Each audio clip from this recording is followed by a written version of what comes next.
ouvert à ces informations.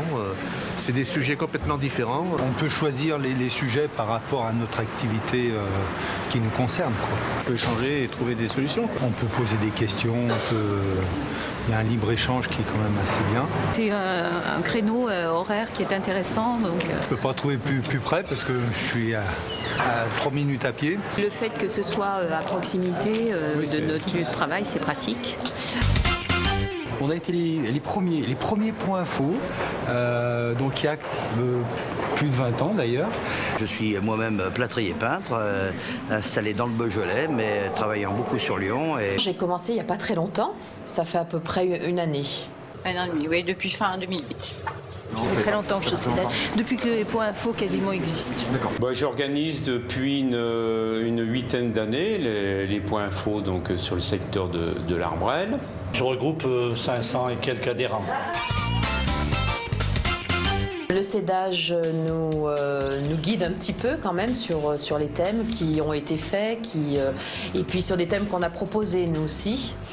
Et des idées qu'on a émises. Pour savoir s'il y a des thèmes qu'ils aimeraient qu'on aborde, voilà, et qu'est-ce qu'ils aimeraient, si les horaires leur conviennent. Enfin, voilà. On essaye de leur proposer des choses éclectiques et puis après, ils choisissent un petit peu en fonction de leur goût, de leurs envies, de leurs humeurs. C'est un petit peu en collaboration avec les autres points info, on se consulte et on voit les thèmes qu'on pense qui seraient le plus intéressant pour les adhérents. Le CEDAGE nous aide beaucoup. On n'a pas cette contrainte de tout organiser, de contacter les gens parce que c'est eux qui le font. Donc, il y a quelqu'un qui se charge de toute la partie un petit peu plus lourde, de réservation de la salle, de mise en place des cocktails. Mon épouse aussi est partie prenante et c'est vrai que c'est elle aussi qui m'aide et qui reçoit les gens. Nous, on a plus un rôle, je dirais, de maîtresse de maison ou de maître de maison pour certains d'entre nous. On arrive, suivant le thème, on arrive à réunir entre 20 et 40 personnes. Ils viennent et après être venus, eh bien, on discute, on se retrouve en général autour d'un cocktail sympa. Donc ça aussi, il y a le côté convivial. Non, c'est bien. Être surtout à l'écoute. Vouloir rencontrer les autres et partager, quoi. C'est le but de faire remonter aussi les soucis ou les problèmes de nos commerçants, de nos artisans qui rencontrent sur le terrain. Donc c'est bien de rencontrer d'autres personnes dans d'autres professions aussi. Et c'est bien d'avoir un ensemble de personnes qui aient les mêmes problèmes et qui soient justement non plus chacun dans leur coin, mais ensemble. C'est un échange, c'est faire partie d'un réseau. Le fait de se retrouver au niveau entre métiers, tous avec des problèmes différents, mais qu'il faut résoudre, c'est très très bien. Et on s'informe de ce qui existe, surtout ça.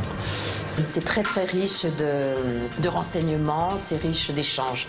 Qui me permet de voir d'autres artisans et de pouvoir leur donner quelques conseils et les aider à mieux comprendre ce qu'est le centre de gestion agréé de Lyon. Déjà, de délocaliser le CEDAGE, ça c'était intéressant. Ça crée des liens, oui. Ouais. L'artisan et le commerçant sont effectivement des individualistes. Quand on est confronté à certains problèmes, c'est vrai qu'il y a des fois on ne sait pas comment les résoudre, où s'adresser pour les résoudre. Tout ça, c'est important que de pouvoir avoir cette communication. Parce que c'est aussi le rôle du CEDAGE d'apporter des informations techniques. Donc chacun vient chercher un petit peu ce qu'il souhaite. On en ressort toujours un petit peu plus fort. Il faut s'informer. On a appris beaucoup par le CEDAGE. Alors ça, des informations très très bien. Ça, c'est quelque chose qui nous est presque dû, quoi. Il y a des cotisations, il faut en profiter, quoi, c'est tout. Tout le monde peut devenir point info. Je suis une adhérente comme eux, ni plus ni moins. C'est une activité bénévole. C'est une passion, quoi. Mais c'est une bande de copains. D'ailleurs, je crois maintenant qu'on dit plus point info, on dit ambassadeur.